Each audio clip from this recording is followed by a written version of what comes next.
Nutz were one of those bands that, for all the quality, musicianship and excellent material, didn't quite become million-dollar sellers. They played all huge stadium gigs, including playing the Reading Festival twice, plus appearances on the Old Grey Whistle Test, and support with Queen, Black Sabbath and Status Quo. Their albums are still selling at high prices on the internet, 36 years after they were recorded. Market Square Records released a live recording of Nutz at the Great Hopper in the Midlands, a great rock venue of the 70s and 80s. After the success so far of this album, the three remaining band members have decided to write and record some new tracks with a view to releasing it on an album for national release. I had the great pleasure of interviewing the band recently, and what follows is the result of that interview, in which the three icons of rock tell their own story. How did you guys meet up? That's a long story. How long have we got, Ron? Yeah, go on, Dave. Well, yeah. Well, I was the last one. Anyway, I answered an advert in the Echo. Singer wanted, and they got me instead. Yeah. But that was funny, Dave. That we went and saw a bloke that'd been on a cruise or something, didn't we? We went all over the place. But when we actually got to Dave's house, I don't know whether Dave was shy in those days or whatever, but he said he'd gone out digging holes, hadn't he? In for some rabbits or something with some cats. It was when you were at college. Yeah, something like that. Yeah, and he wasn't there, so we were like, what? We've come right across Liverpool, you know, and he's not here, and his mum says, he's left you a tape. And we went, oh, great, you know. Well, okay, we'll give him a ring. And we played the tape when we got home, and we thought, oh, he sounds a bit good, yeah. And he'll be cheap. Yeah, so, at that weekend you were in Carlisle. I think that's first gig, yeah, it was. Yeah. And we the first gig in Carlisle, and I think you had a new show mic, didn't you? And there was nobody in the place, and it was Dave's first gig, and he was nervous. In fact, we were all nervous up in Carlisle, weren't we? Actually, it was outside Carlisle. It was Lanarkcock Stabbing. No, it's yeah. Which was brilliant. Yeah. And next thing you hear, and all these people came in, didn't they? And Dave's actually just singing something. I forget what he was saying. And this guy comes to the front, and he's like twice the size of Meatloaf. He's got this massive chest like that, and he just walks straight up to Dave. He's in his second song with a band like us, and he just looked at Dave. As he went away, he went. And he looked at me and I said, he's the singer. I'm in for the long haul here. Yeah. And that was the first gig, and the next gig was you Toxicity Races. That's right, yeah, not a memory, Mick, yeah.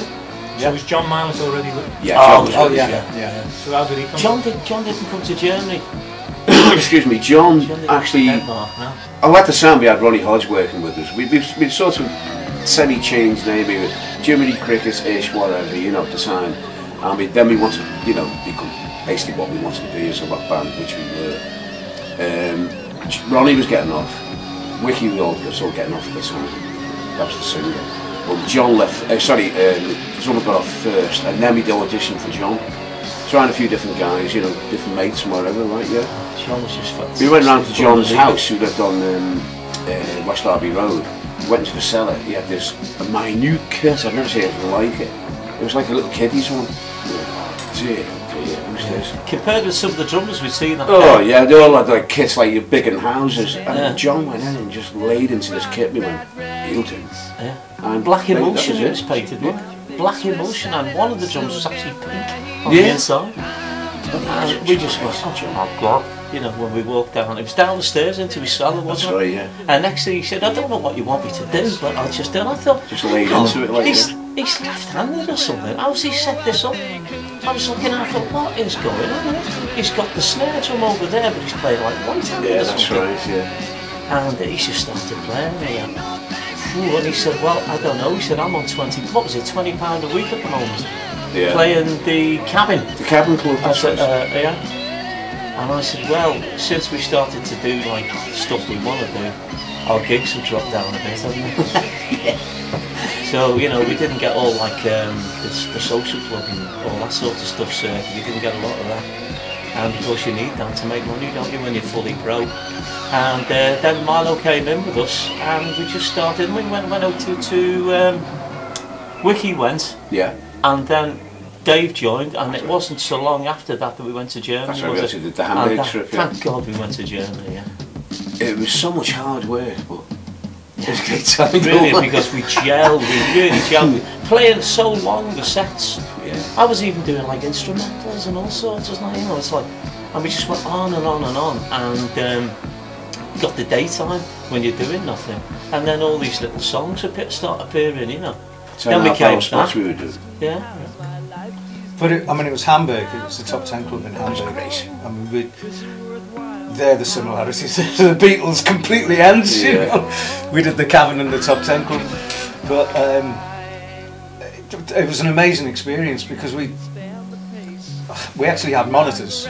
It was a good system. Yeah. We had in the club was a fantastic system. We were playing 8.5-hour spots on the weekend, maybe a couple more. Yeah. There was 10 at the weekend, 8 during the week, wasn't it? A couple of 3/4 or whatever. And one night we decided that we're going to do this without repeating any songs. I mean, there were some things called like, you know, dog shit blues and things like that. She moved the dishes first. Everything we could think of, yeah. Hang on, no, we've just done dog shit. Oh, we wrote that one, yeah, ourselves. Yeah. But, it was fantastic training, and we sort of, I don't know, I suppose Ricky Barnes. the way the Beatles did, they tightened everything that they were good at came from being in Hamburg. That's right. And we more or less went down that path. It tightened us up, it made us, you know, coming up with some original ideas and you had this, to. that and the other, and you know, that was it really, you know. Really tightened up the voices. Who was the guy at the, and we did an audition after that for Jersey, didn't we? And the guy, who was it? He used to be in a band Technique. What was his name? Stuart Littlewood Associates, and we did the. Oh no, yeah. Oh, I can't remember his name. And we did just after Colonel Bagshots, didn't we? Well, Bagshots went to on, Hamburg did our as well. thing. Yeah. And, you know, as I said, we weren't getting many gigs, and In fact, we did the same audition. yeah, the same audition, and he kept saying, where did that come from? Where did all that come from? And we said, well, we've just been away to Germany and stuff because we weren't getting any work over here. And, That's good after that. and then we went to Les Arches then, and that was 6 months. And then we really started working on our. And then somebody came along and said, would you like to play the Underground Club? Yeah, so that's when right, we then, finished yeah. at Les Arches, we went on to the Underground Club, and if I'm not mistaken, we changed the name from Jiminy Cricket then to Harpoon because they had this thing of the exclusion zone on the island. You can't play in any other places. So we changed it then to Harpoon, didn't we? That's right. Well, we were going to change the name anyway. We wanted to because we wanted to get away from the pop side of it. Playing the Who songs and stuff was called Jiminy Cricket, Young Man's Blues, Jiminy Cricket. Not exactly when people are having their dinner, you know, and come in with a power cord like that, you Soup in know. a basket. Yellow tops and white trousers and all the bunny girls walking around and we're doing Young Man's Blues.